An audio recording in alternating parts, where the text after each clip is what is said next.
What's going on, everybody? Joe at the Big Sky Model Workshop with you here for yet another Sunday morning model cars and coffee. Of course, created by our good friend Paul at Left Coast Model Car Builds, and one of the coolest things we get to do every week in the YouTube modeling community. As you can see here, I've actually completed yet another plastic model, which is super cool. So this one here is my group build entry into Pat at Cards Scale Dreams off-road group build, and I'll make sure that I've got him tagged in the description below. He's got this group build going through the end of the year, so there still is plenty of time to get in on that if you want to, and it was a lot of fun. So what you see before you here is my vision on a 78 Ford Bronco. If you guys remember the intro video to that group build, I told you that I had owned a 78 Bronco in real life. It was tan and red and ran on 33s and had a 400 in it. And I debated whether or not to do a tribute to that or to just build something cool and new with a late model power plant. And you guys wanted to see a late model power plant, and so did I. So that's what we did. So I'll give you a little tour around here. If I can reach, there we go. So, like I said, this is AMT's Wild Hos Bronco kit. It is painted in Tester's Extreme Lacquer Mythical Maroon. And the top, the wheels, and as you will see, the engine are done in that same series of paint, Graphite Dust.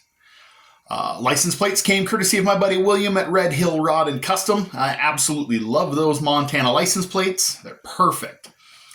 Tires and wheels came from Jay's Resins. They are a scale 18-inch fuel off-road wheel on a BF Goodrich radial TA, a Baja TA, which are painted in Tamiya rubber black. Excuse me. Couple little wowies on the back. I noticed the putty. I used Tamiya putty and it shrunk. Lesson learned. We'll get some spot putty. And I accidentally scratched the back window when I was trying to get everything fitted. But, I mean, that's just part of modeling, right? So, a couple cool things I want to show you on the side trim here. I should adjust this so that I can actually turn it on and off, right? So I'll turn it around this way. You guys can see it on this side. So the side trim is all done with bare metal foil. And then I took a Sharpie and colored in the black rubber in the side there. You know, from the factory, those will either have a black inset stripe, or like my Bronco, it had a black rubber inlay there. And so I picked that out and I thought that turned out really nice. And then the mirrors, if you get this kit, they will have ejection pin marks in the back of the mirror. So I sanded those down. Bumpers and mirrors are actually done in Revell chrome spray paint. And I think it turned out really, really nice. So let me get this thing moved around a little bit and I'll show you guys the heart of this whole thing, which is that awesome power plant. Hang on. So what really makes this whole build super cool is that power plant, and that is an Iceman Collections Boss 302, the Coyote based one. The original plan for this build, I had gotten a Coyote engine out of a later Mustang. It was a one-piece resin casting, and the problem I had is I could just never get an exhaust system mocked up to save my life. And what I should have done from the beginning is just bit the bullet and bought an engine, which is what I finally ended up doing. And as you can see, it is a large engine, which they are in real life. They do take up some room. If you want to put one of these in a Bronco or an F-150, plan on doing some cutting. Had to take a good chunk out of both inner fender wells and do some massaging to the firewall to get everything to fit. No hideous gaps or anything. It looks really good. Just be prepared. The problem I had is not thinking far enough ahead. I was just going to go full send with the engine that I had and figure out the exhaust later. And I had already painted the body and everything else. So I had to be very careful in what I did. I was able to get everything touched up and look pretty good. You can just kind of see in the picture, I have a K&N style air filter. It is a warm air intake because it's leaning against the radiator. And this awesome little Optima battery, and those came from Josh at VCG Resins. Very, very awesome little parts.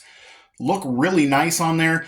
I didn't put the little injector covers, the fuel rail covers on this engine because I just thought it looked a little meaner without them. And the detail is so beautiful that I didn't want to cover it up, so I didn't.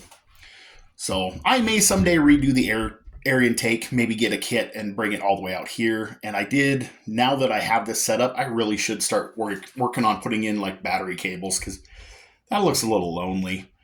But otherwise, I mean, I think that turned out really, really well. I'll show you the interior, and then we'll flip this little rascal over, and I will show you my handiwork on how to make this all work. So you can kind of see in the interior there, I'll take the roof off. So the interior is done in Krylon Shortcuts Red Pepper. I'm going to move the camera just a little, guys. Sorry. And what I do first is I lay, whenever I'm painting a lighter color interior, I prime it in black. I use Mr. Surfacer Black. And then I lightly mist that color coat on, and it brings out some of the texture and the details, like in the seats and the door panels and things like that. Subtle little thing, but I notice it and I like it. It works. For me, it works. Give it a shot sometime, guys. It might work out pretty good for you. So let me get everything readjusted really quick so I can show you the undercarriage. So to make this Coyote work, I had to do a little bit of custom work. So I used the kit automatic transmission and transfer case. That way I was able to still locate the drive shafts where they're supposed to be, make that all fit well. I use an electrical wire, and I don't even remember where I got this stuff, but it scales out to about 2.5 inches outside diameter in scale. And so it's easy to bend and paint and work with. And then I used a VCG Resins MagnaFlow muffler, which I turned around to do a 2-into-1. I used to have an F-150 that the factory exhaust was that way, so I didn't think that was too out of line. And then the exhaust tip is actually a piece of a side pipe off an AMT 63 Nova kit. Works out perfectly. I drilled out the tip and gave it a little black wash for depth. But otherwise, underneath everything, I just kind of left flat black except for the shocks for a little bit of contrast. And then you can also see kind of through the wheels, you can see the rotors and calipers that come with the tires and wheels from Jay's Resins, which look pretty cool. So there's another little peek at that interior. You can kind of sort of see how the depth of everything picks out, and the engine turned out pretty good. I do have a Bluetooth cooling system, full disclosure, but being that this is a shelf queen, I wasn't going to fret it too bad. So let me get everything put back together here, and we'll wrap this up. So there you have it, guys. There is my entry to Cards Scale Dreams off-road group build and my Sunday morning model cars and coffee submission for this week. As always, big thank you to Paul at Left Coast Model Car Builds for the Sunday morning model cars and coffee. This is always a bunch of fun. Guys, check out Pat at Cards Scale Dreams. I will make sure he's tagged here. Get in on that off-road group build. There is still plenty of time to make that happen. Put something cool together. It is that season. At least it is up here in my part of the country where the snow is already starting to fall.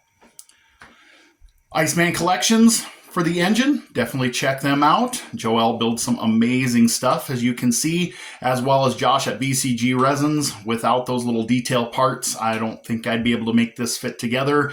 I forgot to mention I also have his dual electric fans on the radiator to tie this all together. So I'm going to get to watching everybody else's awesome submissions. I hope you guys had a really great week. I hope your Sunday is awesome as well.